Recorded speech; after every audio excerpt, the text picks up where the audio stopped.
Bitcoin, crypto, morning tea. Hey.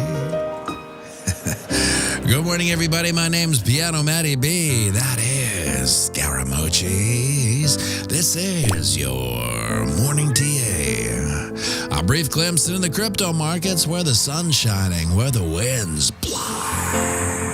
All the humble opinion of this piano.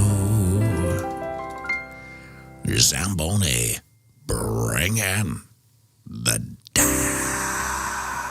The FOMO index has inched down to 60 from yesterday's 61. Bitcoin dominance is 51.1%. 24-hour volume is 58 billion. The overall market cap is 1.64 trillion. Give or take 100 million. Well, as old Scotch on the rocks booze bred Jerry Papow tightens his depends to catch the pre-approved softballs their media representatives will throw at him, the price seems to be front-running it. But we talked about this, so it should have come as no surprise to anyone in this boutique community when Bitcoin price action, well, she had a little dump. Moving averages, it would be textbook TA to continue down and retest the 200 at 42.9-ish. And Lord love a duck, she didn't do just that. After getting 3 wicks across its back, Bitcoin rejected down, finding a bottom and a bounce at 42.6 and has pouted up to time of production 42.7. So this is a normal retracement, especially in a dull ranging channel such as this. It's also a higher low, so far at least, maintaining the integrity of this upward move. So the bullish thesis is still intact, and so is the inverse head and shoulders pattern that plays out to 45.2-ish. The only thing that would worry me is to see a retest of support down at 41.4. That would carve out a lower low and momentarily at least take this bullish thesis down. Now over on the ding dong, you can see we are still clinging to the 50 moving average, oscillating in and around our mean of 43K. In this dull minutia, you can easily tell how bullish or bearish we are by our distance from 43K. Above her, we're bullish. Below her, we're not. However, my heartbreakingly optimistic outlook for today would be to pump up and test resistance at 45K. It currently is the wall.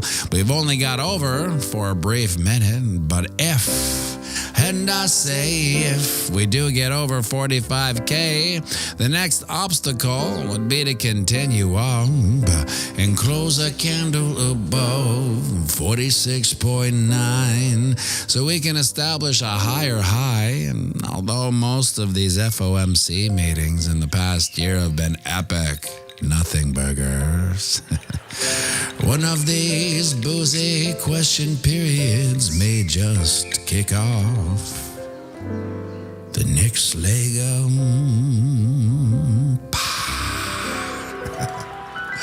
And would you look at that, my friends? The sun's up. It's another beautiful day here on planet Earth, a day none of us are guaranteed. We're not guaranteed these days. Yeah, we're lucky enough to have them anyway, so get out there. Knock them dead. And remember, we're playing the same game as our psychopathic elected elites. And that's right, it's the long game. So zoom out and have a fantastic day.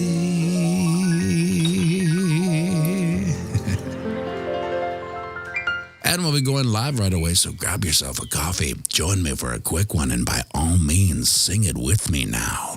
Around the banks of boom dash bang, Bitcoin, crypto, morning tea.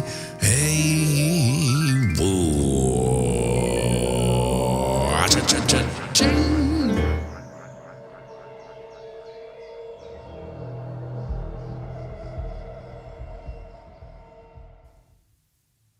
Welcome, Michael Sayler. Thank you for joining us on this Wednesday morning. Appreciate it. He doesn't talk much when he's watching the stream. He's very focused, just looking, nodding, looking, nodding. So here we are, 42.6. We said 42.9. Are we seeing continued bearish momentum to the downside? I think we are, but who knows? What I like about these early morning dumps or pumps, well, not really pumps, early morning dumps, when I'm making the video and I see it kind of going down, to me, it's always a good fake out for what's going to happen today. You know, we have this immediate knee jerk down, and then the market corrects and maybe perhaps overcorrects to the upside, of course. I saw this tweet I wanted to share it with you guys today. Millennials are upset that boomers bought houses in the 1970s for $40K USD, which are now worth $1 million. 50 years later, the same millennials aren't lining up to buy Bitcoin at $40K, which will probably get to $1 million in only 10 years. I like that for a couple reasons. A, it's true. You do hear a lot of the rhetoric from the younger generation, including my own generation, really, is that it's not really that feasible to buy housing at this price. Now, if that's brought up amongst the old gentlemen at the squash club, their rebuttal sounds like this. Well, it wasn't easy for us to buy the house at $40K, when we were that old either. It wasn't like $40K was $40K. $40K, we were making $600 a month, and that was a decent wage. So to a certain degree, there is some economic relativity going on with inflation's a bitch. We see it. It makes sense though, right? When you think about it, when we think about our parents, I know my mom and dad bought a house in Saskatoon in the 80s, and it was, I think, about $60,000, but it was also 16% mortgage. They told me that so my dad was a teacher, and he said he made about $800 a month. Now, you're probably thinking, pianomattyb, you got to be kidding. It doesn't make sense. And it doesn't. But, it's the 80s, and $800, I guess, was a teacher's wage. It's unbelievable to think that that's how much they were paid. But again, things were a lot cheaper. So what I was getting at is their $60,000 house with a 16% mortgage. Their mortgage payment was almost $1,000, which was, if you're only getting paid $800, you definitely needed two parents. I think my mom worked at she had many jobs. Her main job was she was a mom. That was her true talent, was being a good mom. But, to make ends meet, she had to take certain jobs. Minimum wage, BCL, minimum wage in 1980, $1.85. Can you believe that? I can't see it. But spending power certainly hampered compared to then 2.5 years of wages to pay a house back then versus like 5 to 7 years now, says Troy N. Yeah, to a certain degree. Interesting thing about millennials is that their unwillingness to work. So my generation, most of people in this community, work was not like an option. Like, I'm thinking about getting a job. You didn't think about getting a job. You had to get a job. And I was the least. I hated jobs, right? But when I was 10, I had a paper route. So let's dissect what a paper route is for a 10-year-old in the 80s. So at 6 in the morning, when it was still dark, I would put papers in a big overcoat bag thing with 2 little bags, and I would walk the streets dark, giving people. It wasn't throwing, like it wasn't like in the movies where you threw papers on the lawn. You had to put it in where they wanted it, either in the door or the mailbox. So I did that, and this was the craziest part about being a paper boy at 10 years old, that we did our own collecting. It was called collecting. And I would have to go back to these houses, usually at night, by myself. I'm 10, right? And I would have to go in their houses. I don't know, like 50 strangers' houses. Really, we knew each other as the paper boy. But still, I always say the monster's close. And I'd have to get in there and wait there while they got, I don't know, $1.25 to give me. And then when they gave me the $1.25, I had this hole puncher where I was like, click. That was how we did it back then.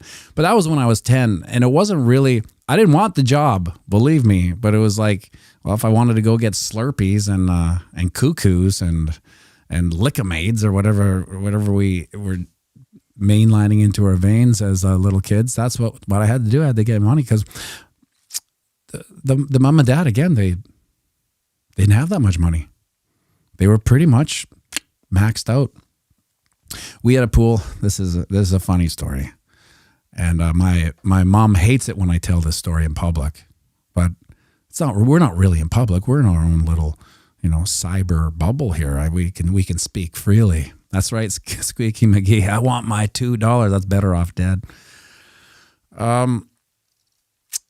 In the summer, we had a pool right down our street it was a public pool called George Ward. And it had a cost of admission of 50 cents. And now my parents' rules were, here's 50 cents. And sometimes it'd be in nickels and there'd be some pennies in there, but there'd be 50 cents. Now, if you leave George Ward Pool for any reason, you can't get back in. You have to pay again. So they made it very clear that it's either we stay there all day or once we're out, we're out. And bearing in mind with price of admission does not come lunch. And now when I'm about to tell this story, I realize how insane it probably sounds. But in order to get lunch, we would, my sister and I, go underwater and swim around and pick up change. And it's not like we were living on the streets here. We had a pretty nice house, like a 3-bedroom bungalow, 60 grand. And when we got it like a quarter together, because it wasn't hard to find 5 nickels in a big pool like that, we would go and get candy. And that would be our lunch. So anyway, I kind of almost think that my disdain for jobs was the intellectual evolution out of how meaningless the workforce could be. Now, at the same time, I think you need shitty jobs to appreciate good jobs. Like if you just start off with a great job, you'll never really know how great it is. For instance, when I was a bartender, I appreciated being a bartender. Naked Canadian, remember when 7-Eleven had arcade games and they usually Street Fighter? Yes. Street Fighter, I love Street Fighter. And there was also this karate game that it was like before Street Fighter, where it was half point, full point, half point. It was the precursor to Street Fighter. When I was a bartender, I appreciated being a bartender and the fast money. We could make a lot of money in my 20s, with more than a lawyer, really. It was a lot of money back then, and the only reason I really did appreciate the fast money of bartending is because I had a shitty job. My first job, beyond being a paper boy, was as a courtesy bagger in Safeway. And now our Safeway is like your Whole Foods or something like that. It's basically our big chain. And I was a courtesy bagger, so I had to bag groceries. And I did it for about 3 or 4 shifts. And then I got my check. And I opened it up. And I looked at it and I was like, I think it was about $45, right? But I'm 16. And I'm like, $45. And my mom he's like, I don't think it's 45. I'm like, well, wait a second. Union dues, $18 union. Am I in a union? It's like, yeah, apparently you're in courtesy beggars are in a union. Income tax, $6. $6. What is income tax, Mom? It's like, well, it's income tax. You got to pay tax on your income. I'm like, no.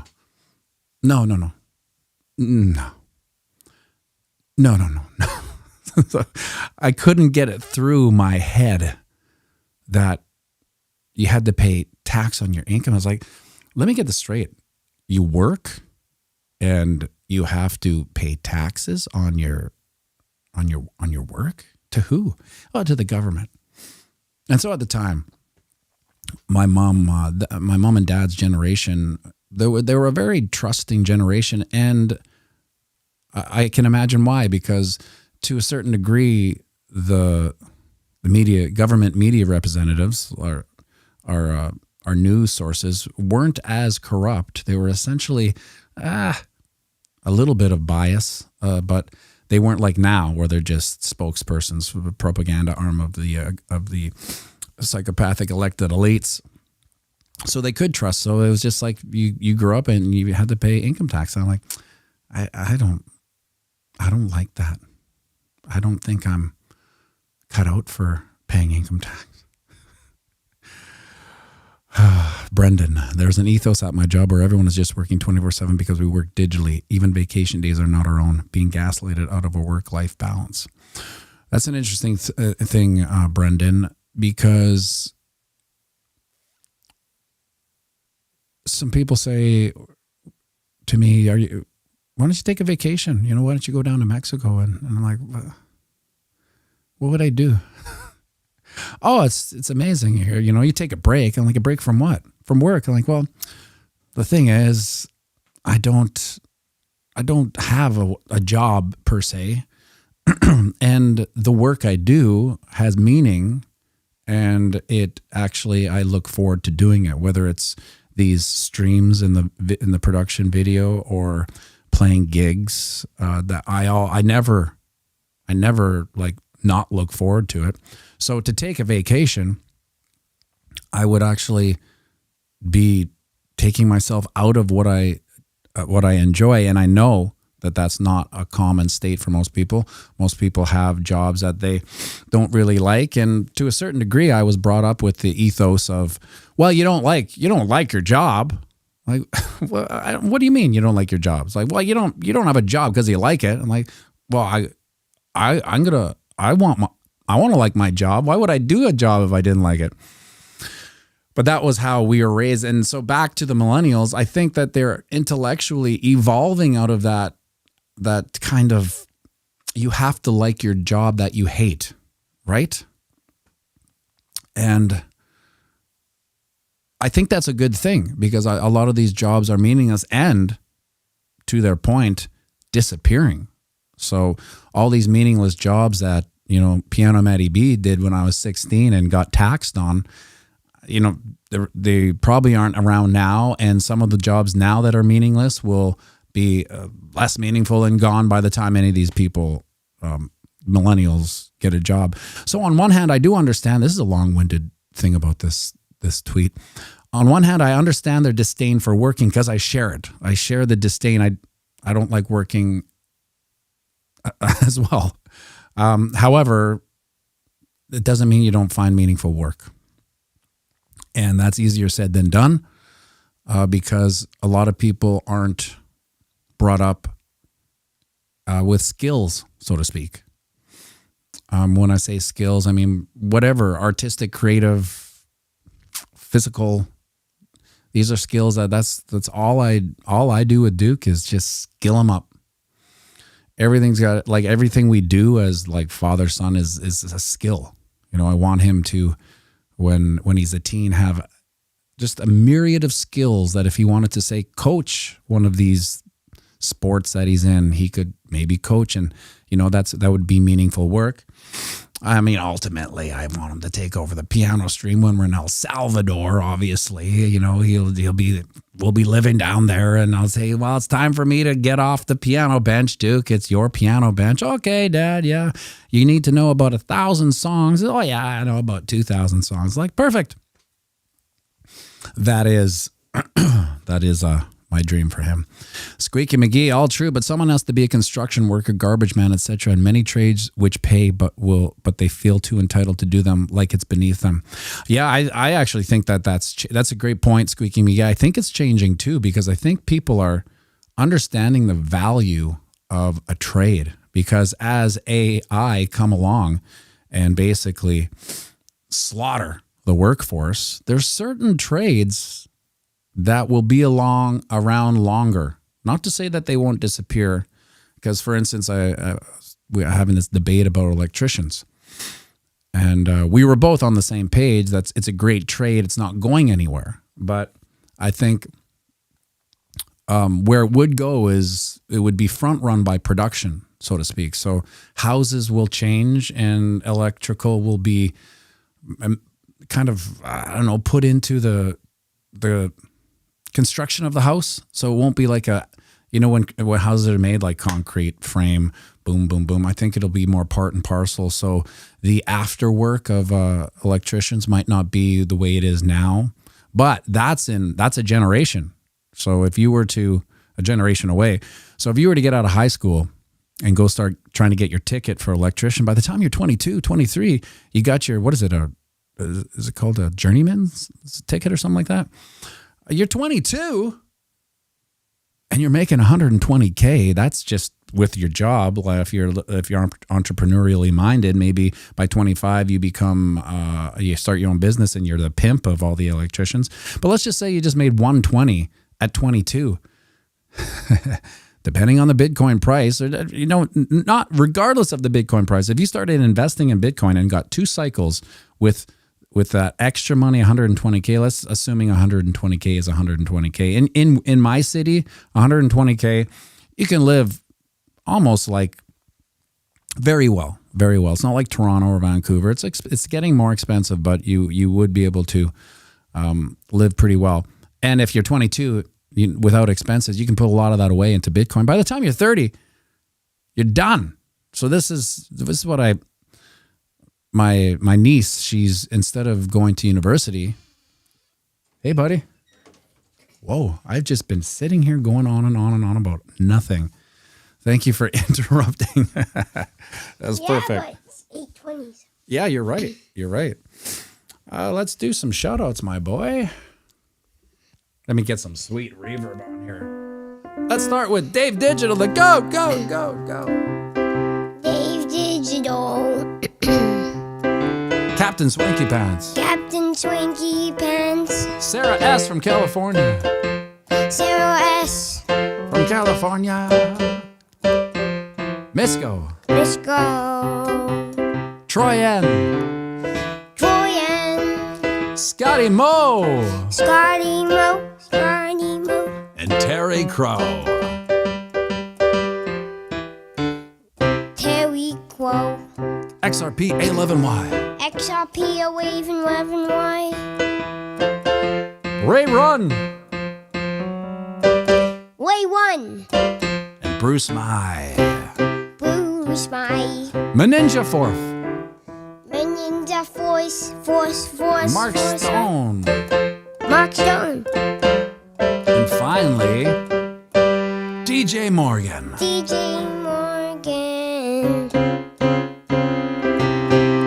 Nice deceptive chord. Sing us out, my boy. We're playing the same game as our psychopathic collector.